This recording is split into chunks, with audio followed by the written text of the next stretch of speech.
Hey guys, it's me, Flamingo John, and today I'm gonna tell you why I miss the golden age of gaming, which to me is about the time period when we were in the sixth generation of consoles, which is, I think, the PS2, the original Xbox, and the GameCube. So when I was young, okay, I was about 11 or 13 years old or so, okay, between that time period. Uh, Exclusive games were king. By that I mean, if you wanted to play Nintendo, it was to play Mario and Zelda games. If you wanted to play, let's say, Crash Bandicoot or Ratchet and Clank, it was PlayStation. And when it comes to a shooter, a hardcore gaming setup, it was all about the original Xbox. And nowadays, every single game or almost are pretty much multi-platform, usually when they have a online capability, okay. And for example, let's say Fortnite, it's on every single console. This game does not have a identity towards a platform more than one. So I think we lost that. I remember it was the end of school and then I had to go to the bus.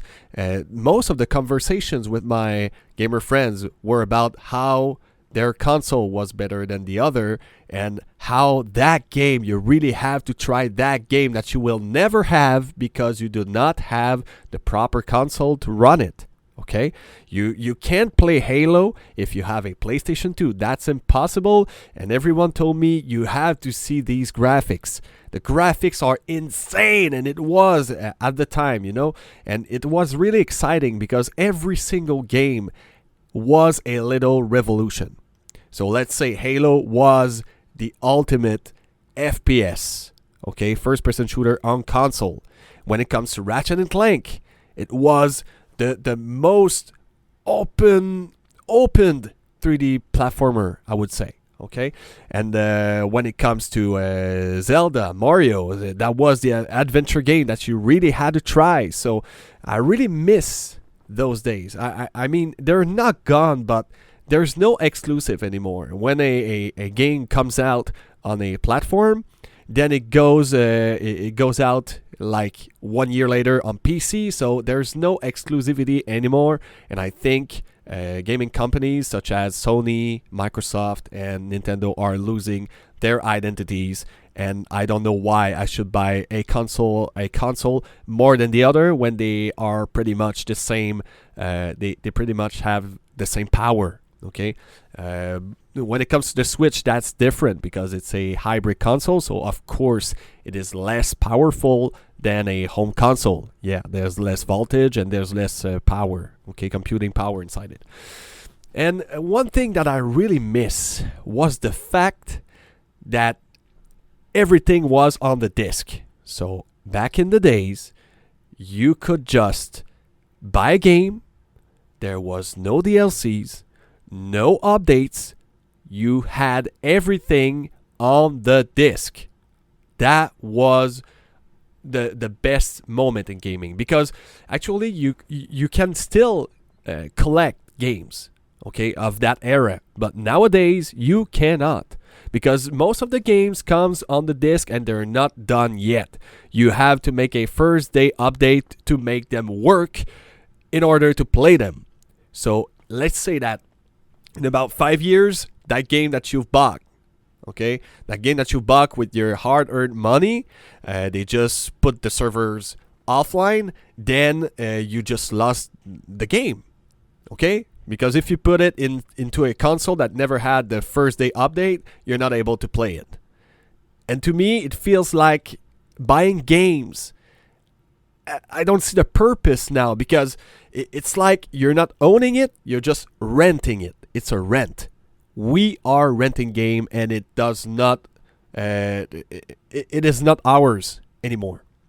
And to me that's really, really sad because I still have some great games, some great PSP games that all of the game was on the disc. PS2 games, the same thing. Xbox games, the same thing. Yeah, of course, on the Xbox, you had some games that you had to download DLCs for the multiplayer in order to play certain maps. But you still have a complete game on the disc, so there was not a problem. And I saw the transition, and all the time I was like, guys, why are you buying that shit? Do not buy this. You are voting with your money, but people are still, they always go towards convenience. And what is convenient to them is to just buy the game online and do not have a material and do not have any ownership over their game, so it's much easier. But now I see people just realizing with platforms such as Netflix, okay, when it comes to movies, that they pay each month to get access to a lot of movies and series, and when they start a series, it just disappears because they do not have the license anymore. And so they were about to finish that series, that movie series, and they're not able to. Because why? Because Netflix decided to. So they do not have ownership over anything that is on Netflix. And we see that with video games too.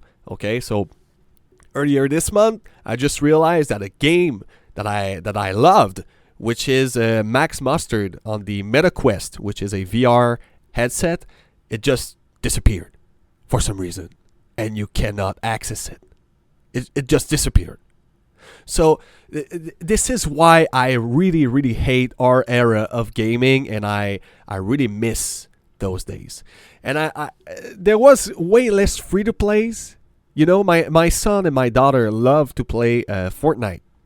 I like Fortnite. It's cool. You have a lot of mini games and maps that you can try, and it just feels different when you're tired of doing battle royals. And I hate battle royals, man. I hate to loot and then to being killed 15 minutes after that, and I lose everything and I have to restart once again. I hate that. So I really like playing those maps with my kids. But what I hate is that it feels like there's no beginning to any game now, even for the game that you pay a full price, and there's no finish. It's always updated, and as soon as there are not enough gamers playing it, and the companies are not able to milk that game anymore, they just cut it, and the servers goes down, and now you lose another game that you really like. One game that I loved was Rogue Squadron, I think, something like that, on the Nintendo Switch. No, it's not that. It's Rogue Agent. Okay. And Paladins. And all of the sudden, I remember I was playing that game, and one day I was just not able anymore to play it. And I bought skins on that. I bought things, and I was not able anymore to play it on my Switch. That sucks balls. That sucks. I really hate it. Okay, I really hate when companies do that. And another thing that I really miss is that, for convenience, people like to buy games online, and it's dematerialized. Sorry, and English is not my mother tongue, so sometimes I'm searching for my words. But nowadays, when you buy a game, it is like you just have to download it, and then you can play it.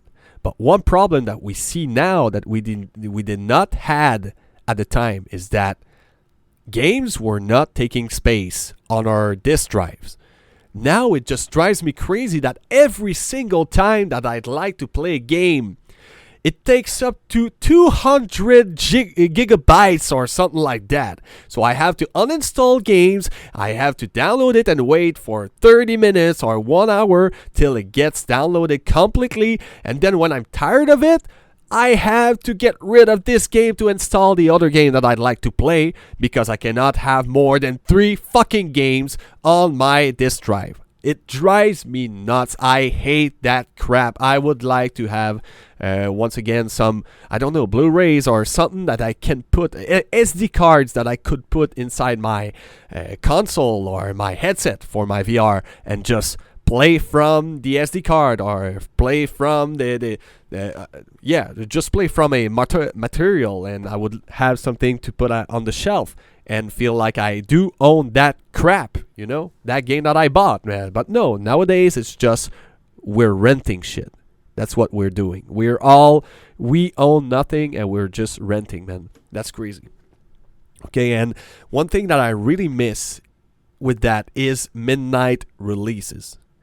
I know it's less convenient when there's a midnight release of a game that you have to go inside your car, wait in line for hours upon hours. Of course, it's long, it's bad, but man, when I made midnight releases with my friends, we had story to tell when we were going back to our house and then start to play the game. And the fact that the game was entirely on the disc, we just had to put it inside the console and then we were good to go. We were good to play our game. Okay?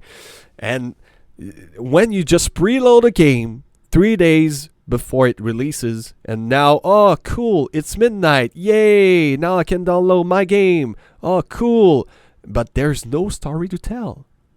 I've met people that I've bound with that I would never ever talk to if it was not from the midnight releases. So I really miss that, and I feel bad for my son and my daughter that they will never be able to enjoy midnight releases and our era of gaming. So please tell me what you think about that subject. To me, it really makes me nostalgic, and I really miss those parts of my life. So yeah, I wish you a wonderful day, and see you next time. Goodbye.